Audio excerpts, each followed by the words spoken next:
Absolutely. Thank you for having me. I think this is a huge moment. It's a watershed moment for Mexico, and really, I would say for the Americas. She is the first female president in Mexico. She comes as a result of decades of struggles by women and the feminist. She won in a landslide with 58 to 60% of votes, and she even won with greater support than Lopez Obrador won years ago when he was elected president.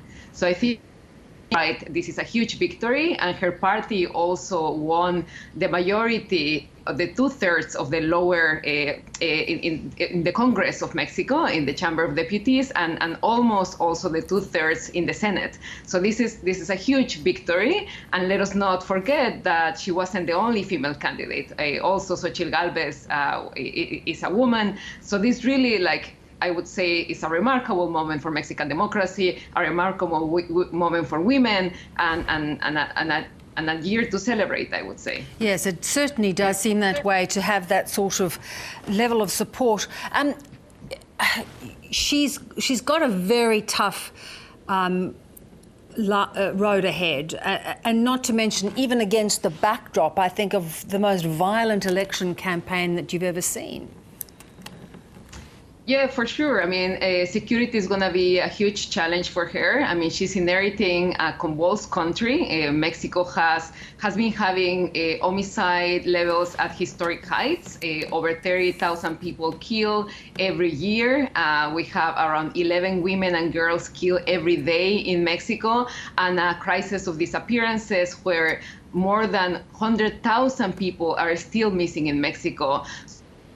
She's inheriting a lot of challenges, and I would like to highlight that this violence is related to cartels and criminal organizations, but also has to do with the collusion of state actors with some of these criminal groups. So she has to deal with the problem of impunity, corruption, and collusion on behalf of state actors in criminal activities. And what sort of appetite do you think she has to do that?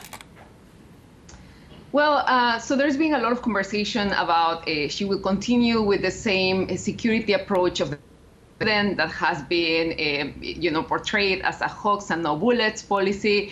I mean, I would say that the security policy under Lopez Obrador was lacking.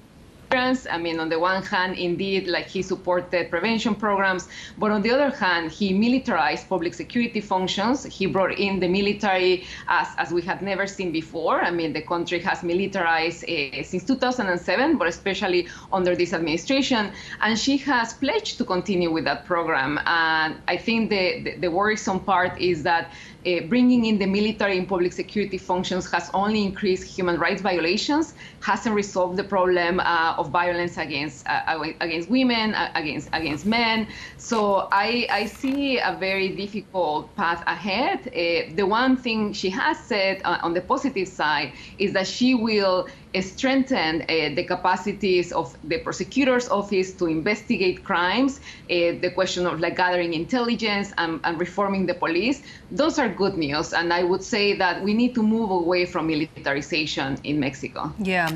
It seems so difficult when you look at Mexico. It seems so endemic, the corruption. And then on the other hand, you've got huge economic challenges, the ability not really to provide necessarily other options to this gang violence, to this drug trafficking. Yes, I mean, and I would say that here, Lopez Obrador government, a lot of the popularity that it has had has been precisely, has to do with the economic programs that he has implemented, programs to alleviate poverty, for addressing economic development via the construction of public infrastructure. She has pledged to continue with some of these social programs.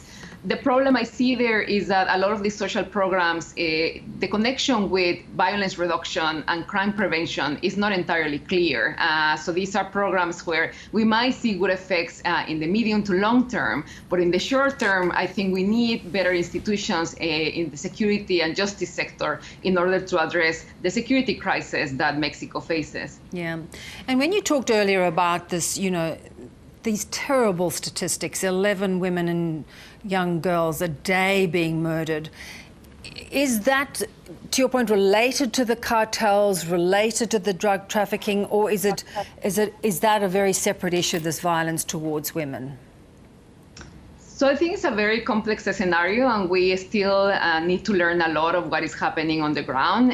On the one hand, like women in Mexico, as in other countries, have traditionally been targeted by their intimate partners. So traditionally femicide the killing of women because of their gender has to do with dynamics of domestic violence. But what we have seen in the country, especially since 2007, since this so-called war on drugs and the militarization of the country, is that women are increasingly targeted also by criminal groups, as well as by some state actors that are colluded with criminal organizations. So violence against women is drastically. More and more women are being killed in the they are being killed with guns instead of or other sort of weapons. So I think we have seen like an evolution of violence against women, and I would say that it's increasingly related to the cartels, but also with the confrontations between criminal groups and state actors. Yeah.